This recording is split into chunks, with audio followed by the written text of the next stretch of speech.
I've always believed that true character reveals itself in how people treat those they think can't benefit them.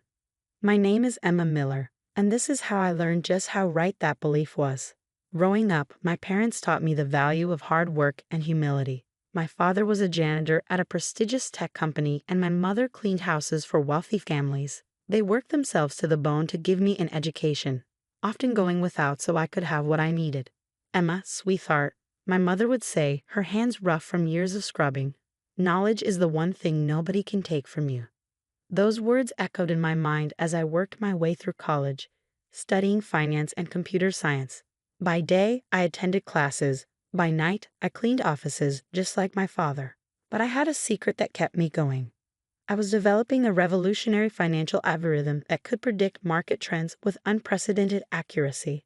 During my final year, while most students were partying, I was perfecting my program.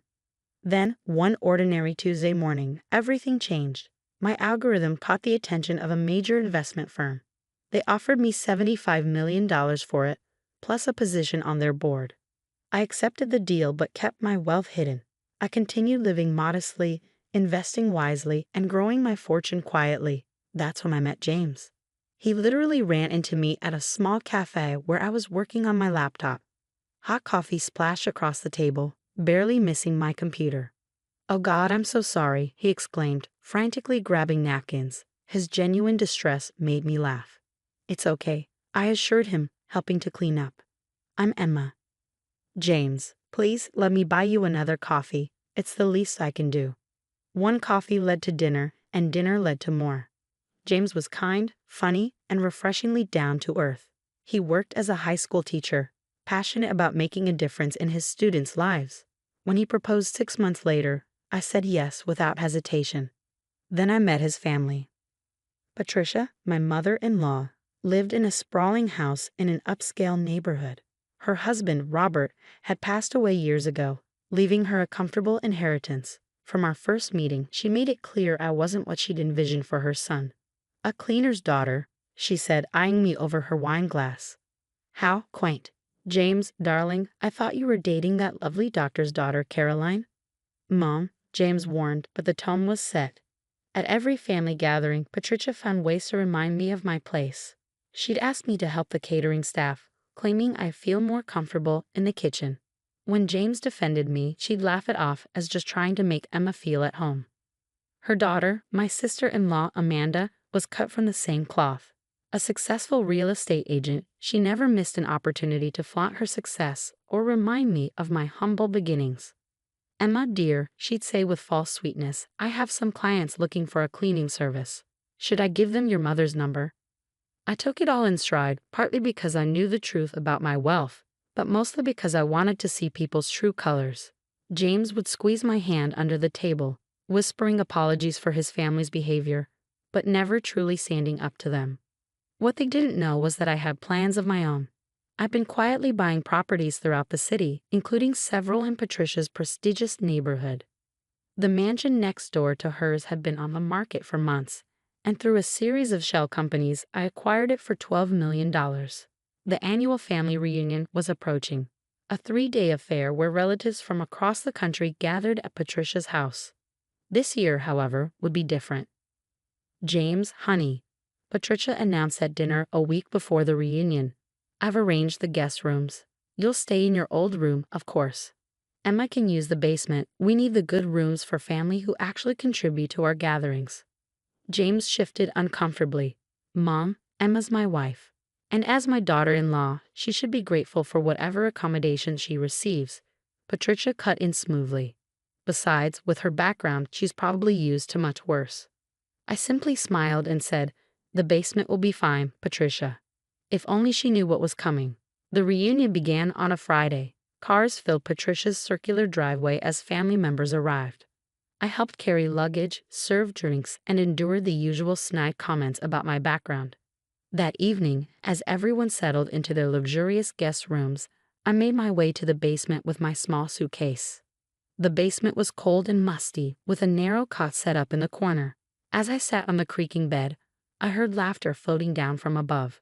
Patricia's voice carried clearly through the vents. "Can you believe she actually took the basement without complaint? I told James he should have married Caroline. At least she knows how to carry herself in proper society. More laughter followed. I checked my phone. One new message from my property manager. Everything is ready for tomorrow's inspection, Mrs. Miller. The mansion next door has been fully furnished according to your specifications. I smiled in the darkness. Tomorrow would certainly be interesting.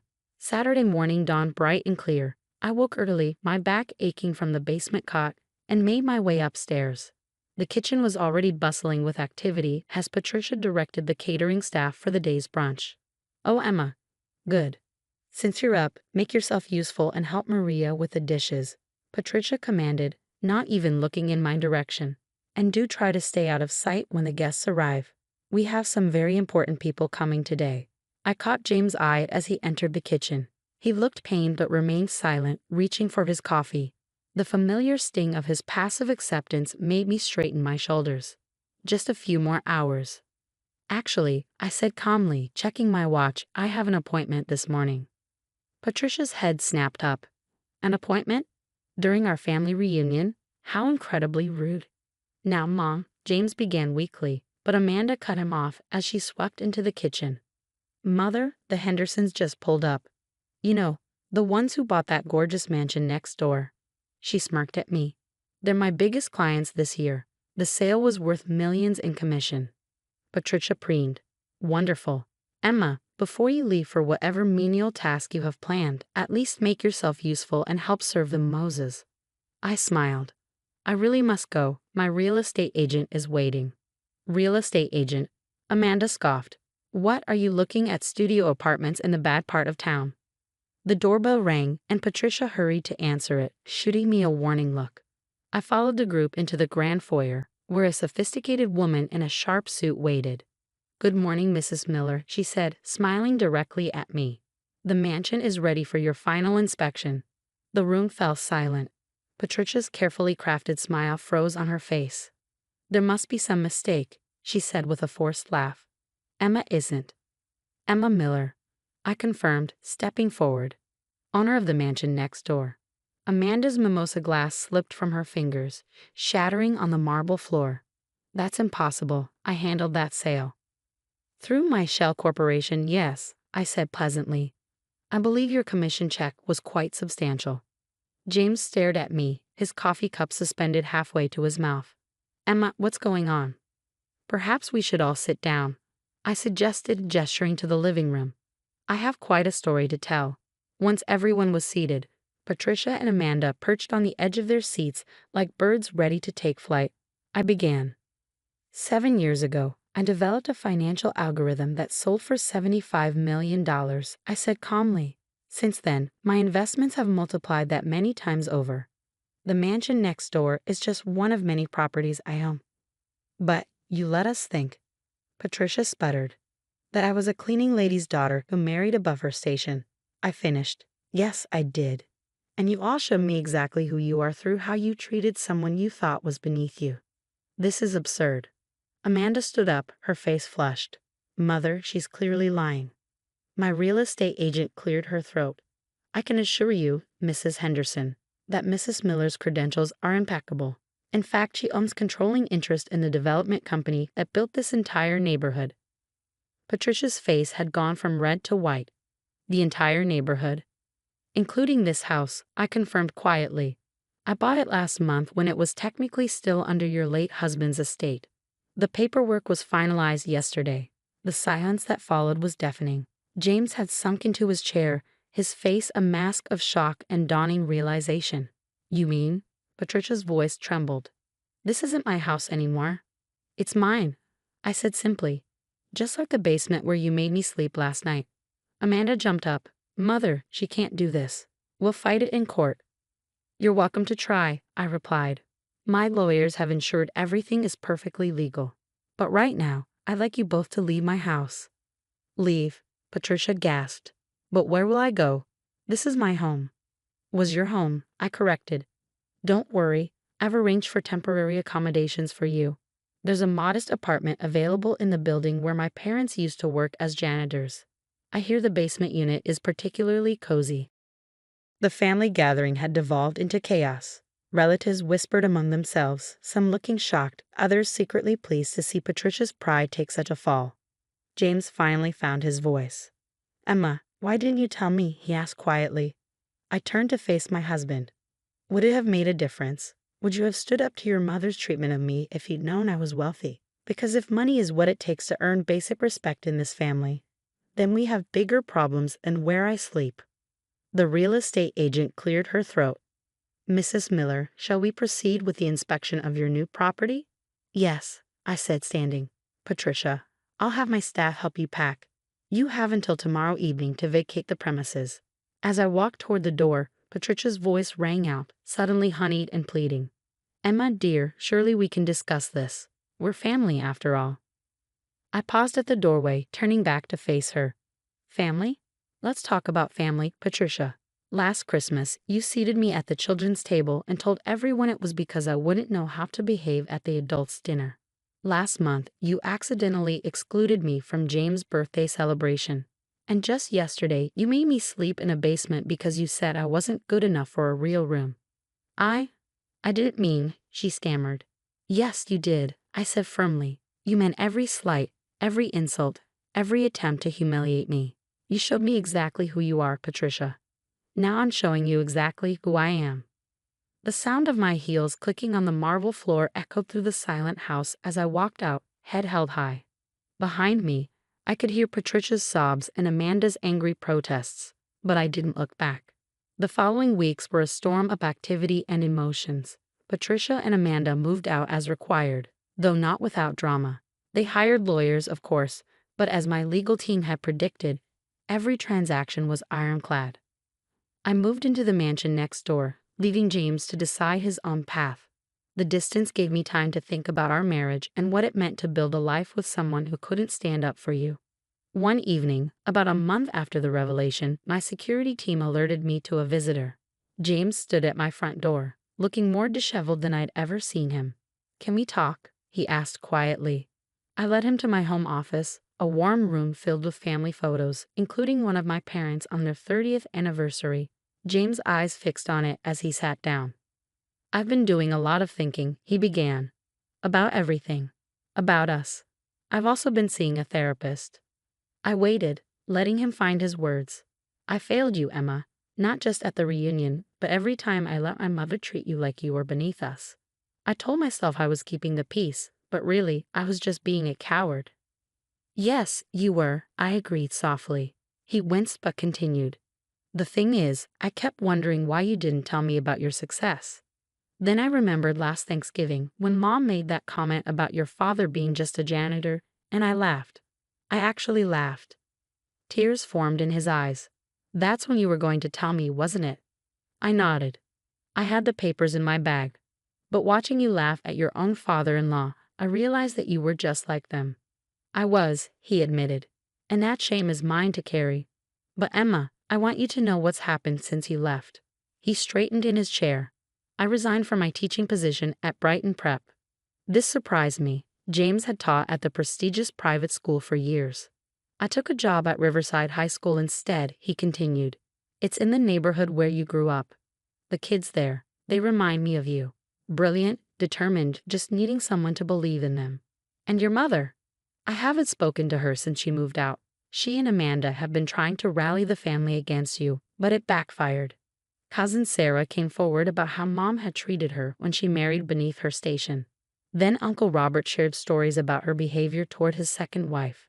It's like your courage in standing up to her gave others permission to speak their truth." I absorbed this information, noting the changes in James. He seemed more grounded, more present. "There's more," he said. "I've been volunteering at the community center where your mom used to work. Did you know they have a program teaching financial literacy to cleaning staff and janitors?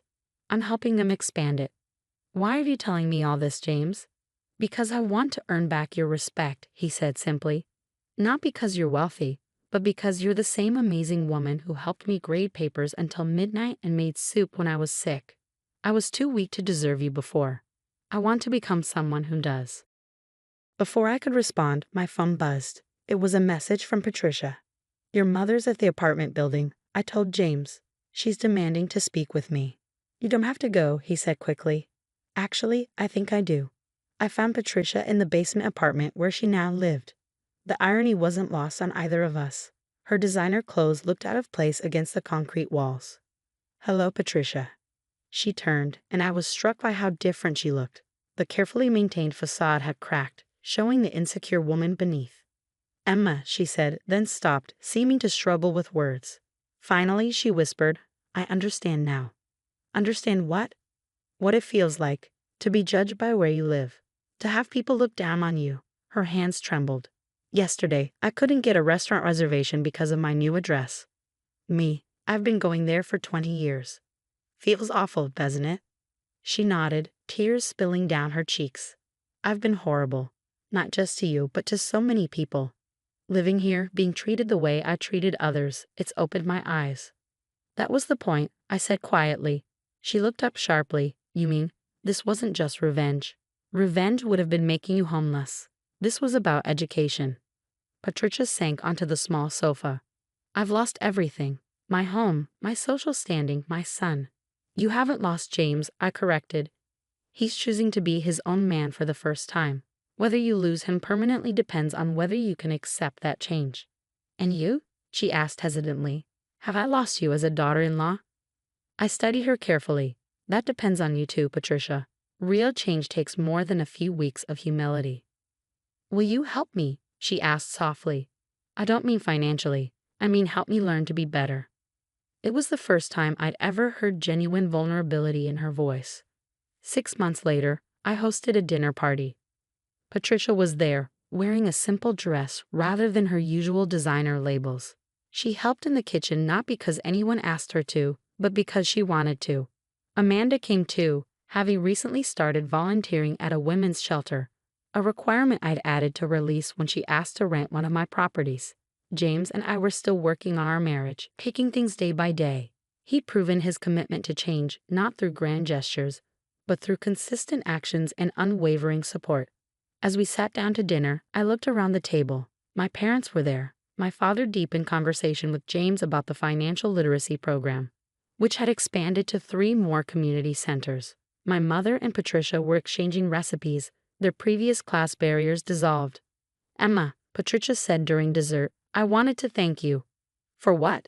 For teaching me that true worth isn't about where you live or what you own. It's about how you treat people. She smiled savely. I just wish I'd learned that lesson sooner. Later that night, as James and I stood on our balcony overlooking the neighborhood, he asked, Do you regret any of it? I thought about the past year, the pain, the growth, the transformations. No, I said finally. Sometimes people need to lose everything to understand what really matters. He took my hand, and we stood in comfortable silence, watching the stars. The basement apartment where Patricia lived was visible from our vantage point, its lights glowing warmly in the darkness. It stood as a reminder that sometimes the greatest gift you can give someone is the chance to become better than they were. My phone buzzed. A message from my investment team about another successful algorithm deployment. But for once, I didn't check it immediately. Some things were more valuable than money. And I was finally surrounded by people who understood that truth.